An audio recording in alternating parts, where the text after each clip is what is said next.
When you add the 3 different layers of light, it adds a level of thought and depth to your design that only a designer can achieve. All right, let's talk about lighting and layers of light, because lighting is everything.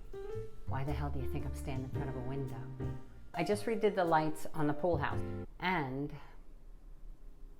there are some things that just get lost in translation, if you know what I mean. What's that all about? Be present. Have somebody present. Check the work. Be present again. Clarify. When you think you clarified, clarify again. But let's move on. Here's my lighting plan for the pool house, my rough draft. This space is less than 500 square feet. Boom, done, easy. A couple of ceiling lights, a little semi-flush, some task lights over the sink. Easy peasy, right? I draw up a plan. I even highlight for the electrician so he can see where outlets are going to go, where I want particular things. And then, in addition to that, there should be all the outlets you need for code. That's where the miscommunication came in, and we're missing a few outlets and we're missing a few switches to nowhere. He loved my drawings. He was impressed. So I didn't pay attention. When I'm laying out this space, I want to think about the layers of light, because you never want to use just one kind of light. If you've ever been at a friend's house where they have only can lights or overhead lighting, everybody looks old, everybody looks tired, everybody looks terrible. You need to layer and have sources of light coming from different directions. Like, for instance, I'm standing in front of a window. I'm no dummy. If I could get spotlights on this face, I would. But that's what you want to think about in your home. So overhead lights, lights that are going to hit you where the shadows may be, and then accent lights for around the room to hit artwork, to highlight a particular architectural feature. Let's check out what I did over here. Let's take a walk over. In order for it to feel designer worthy, that rich depth, that warmth, that luxury, you have to layer your lighting. And it's very simple. There's 3 types of lighting. You got to use more than one. Simple as that.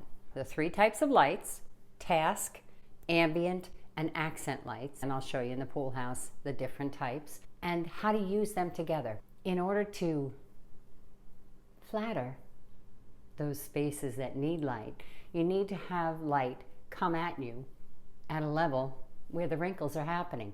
You also need to accent around the room so that you add layers to the oomph. You know what I mean? So let me go show you. In we go. And we have our first light over here.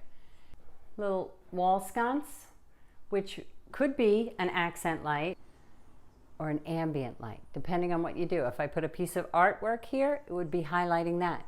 But it generally highlights this space here. And then we've got a companion to that is the task light over the sink. Isn't that lovely? And then in here we've got cans or hi-hats in the corner. These cheapo new LED ones, which I'm not a big fan of. Mistake number 1. Now you can see the 4 cans should be in the corners, because when you do that, it will make the space feel larger. It'll push the walls out. But these are about 30 inches plus off the wall. They were supposed to be 24. That was in my drawing. Now the semi-flush fixture up here, it's got a nice weathered wood finish and then oil rub bronze. So pretty. This is ambient light. When you're trying to determine the size of a ceiling fixture, a formula that helps is the length times the width, convert that to inches, and that should be the diameter, approximately, of your ceiling fixture.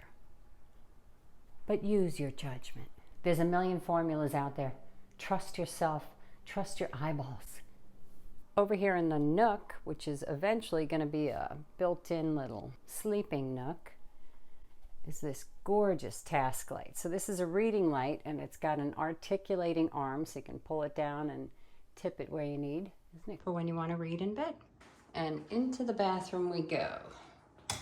So we've got a lighted mirror, a can over this, the shower, and then one of those Bluetooth exhaust fan lights, and that's plenty of light. Let me show you.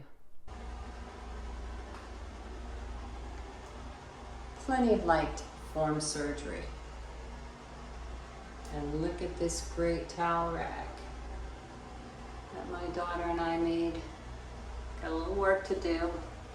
We gotta wrap the hinges with some twine, but that's for another video. Lighting is really hard to choose because there are so many options out there. There's so many names for different styles and sizes and shapes and different bulbs and temperatures. You can go crazy. The first thing you need to know is where it's going and what size it is. After that, there's a whole lot of flexibility. Also, people are putting their sconces over their islands far too high. They're way too freaking high. I see all your Instagram pictures. They're up here. Pendants are meant to cast flattering light where your eyes are. They're not meant to be up here. Oh, flabby arms. It might as well be a hi-hat. It's another rant. See, you get me started on lighting. Lighting is so important. Holy shit, it can transform even this space. That was my rant for lighting. I got one more. Dining room tables, I don't give a shit how high your ceilings are, 30 to 36 inches. You need light over the food. All right, I give up. It's not worth it. Move on.